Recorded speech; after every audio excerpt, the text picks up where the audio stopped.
Most stay-at-home mothers attempting passive income are funding someone else's monetization infrastructure. They're downloading templates, buying courses, subscribing to automation platforms, and they're doing it backwards. Because passive income isn't a business model. It's an outcome, and the outcome requires active infrastructure no one talks about. The digital economy sold mothers a narrative. Work less, earn while you sleep, build once, scale forever. But the mothers who actually generate consistent revenue aren't building passive systems. They're building compounding ones. There's a difference. Passive income suggests you disappear. Compounding income means your early work continues to produce return without proportional time investment. The distinction matters because one is a fantasy. The other is architecture. Most mothers start with affiliate marketing, print-on-demand stores, digital product libraries, low barrier entries with high failure rates, not because the models don't work, but because they're entering at the wrong layer of the value chain. They're downstream, not upstream. Upstream income is where the actual leverage exists. It's where you own the audience, the platform, the recurring relationship. Downstream income is renting attention from someone else's ecosystem and paying them for the privilege. The $100-day benchmark isn't arbitrary. It's the threshold where digital income starts to replace a part-time salary. $6,000 per month, $72,000 annually. That's when it stops being supplemental and starts restructuring household economics. But to reach it, most mothers are told to do more. Post more, launch more, optimize more. The real strategy is the opposite: do less, but own more of the value chain. Here's what that looks like in practice. A mother builds a small audience on one platform. Let's say a newsletter, or a YouTube channel, or a podcast with 300 regular listeners. She doesn't monetize through ads. She doesn't sell low-ticket digital downloads. She doesn't promote other people's products for commission. She builds one offer, a single high-leverage product or service, and she sells it repeatedly to a qualified audience. That offer might be a cohort-based course, a membership with live support, a consulting offer packaged as a done-with-you system. It doesn't scale infinitely, but it doesn't need to, because $200 per day is 30 sales per month at $200 each, or 15 sales at $400, or 10 at $600. The math is simple, the execution is not. Most mothers never get there because they fragment their attention across 12 income experiments simultaneously.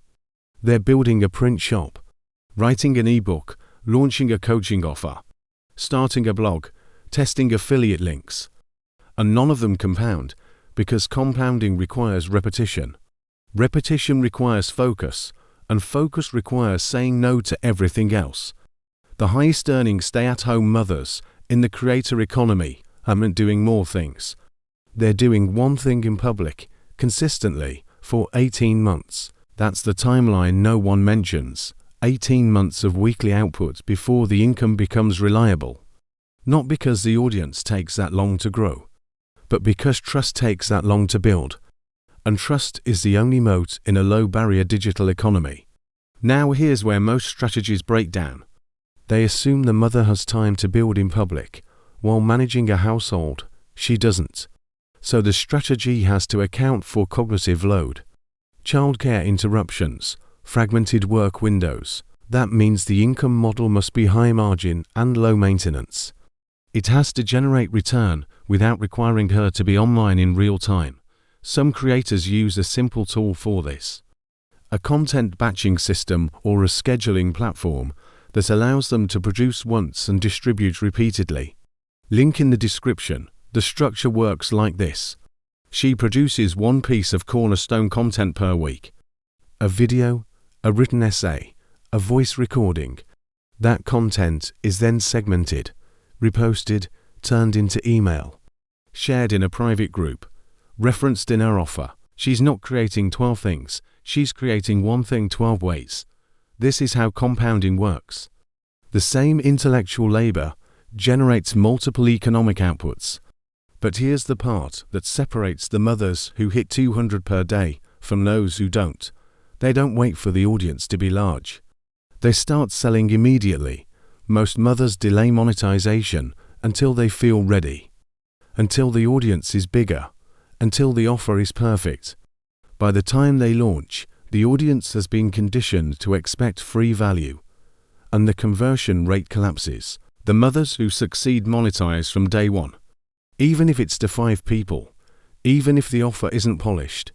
Because early buyers are the most valuable asset in a digital business. They provide feedback, they refer others, they validate demand before you scale, and they teach you how to sell, which is the skill no course can replicate. Here's the economic reality. Most passive income models are designed to extract small payments from large audiences. $10 templates, $5 affiliate commissions. Ad revenue at $3 per 1,000 views. To hit 200 per day with those models, you need tens of thousands of people in your ecosystem. But if you flip the model, you need 50 to 100 buyers per year at higher price points. That's manageable, even inside a fragmented schedule. The shift requires one psychological recalibration. Stop trying to serve everyone. Start serving a smaller group at a higher level of specificity. Most mothers resist this because it feels like leaving money on the table. It's not. It's concentrating your energy where the return is highest. A mother teaching budget meal planning to 20,000 followers will earn less than a mother teaching private clients how to structure their first digital offer. Same time investment, different economic outcome. The difference is specificity and proximity to money. Budget meals are far from a transaction. Business strategy is the transaction. This doesn't mean every mother should teach business. It means she should choose a topic that sits close to a financial decision her audience is already making, not inspiration, not awareness, decision. Here's another structural advantage no one talks about. Recurring income. A one-time product sale generates $200 once. A membership generates $200 per year, or per month. The compounding effect of recurring revenue is exponential. Because you're not starting from zero every quarter. 10 members at $50 per month is $6,000 per year from a single cohort. Add 10 more the next quarter, you're at $12,000 annually. Within 2 years, a mother with consistent enrollment can replace a full-time salary without needing a massive audience. But recurring models require retention, and retention requires ongoing value. This is where most mothers burn out, because they confuse recurring income with recurring content production. You don't need to create new material every week. You need to maintain access, provide support, facilitate connection. Some of the highest retention memberships are built around accountability and community, not endless content. A weekly live call, a private forum, monthly resources. That's sufficient if the transformation is clear. Now let's address the real bottleneck. Most mothers don't fail because they lack skills. They fail because they lack infrastructure.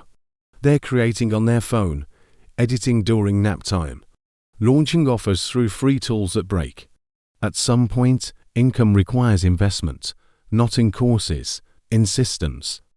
A reliable microphone, a scheduling platform, a payment processor that doesn't glitch, a simple website that loads. These aren't luxuries. They're the minimum economic infrastructure for professional digital income. And they cost less than a month of daycare. Here's the strategic framework. Build one audience channel. Create one cornerstone offer. Sell it consistently for 12 months. Do not expand. Do not launch a second product. Do not start a new platform. Depth before width. Once that offer generates 200 per day, you have options. You can replicate the model. You can raise the price. You can add a second tier, but not before, because most mothers never reach economic stability in one offer. They're too busy starting the next thing. This is the trade-off no one explains. Passive income requires active patience. You're not building a vending machine. You're building a system that eventually requires less of you because the foundation is solid.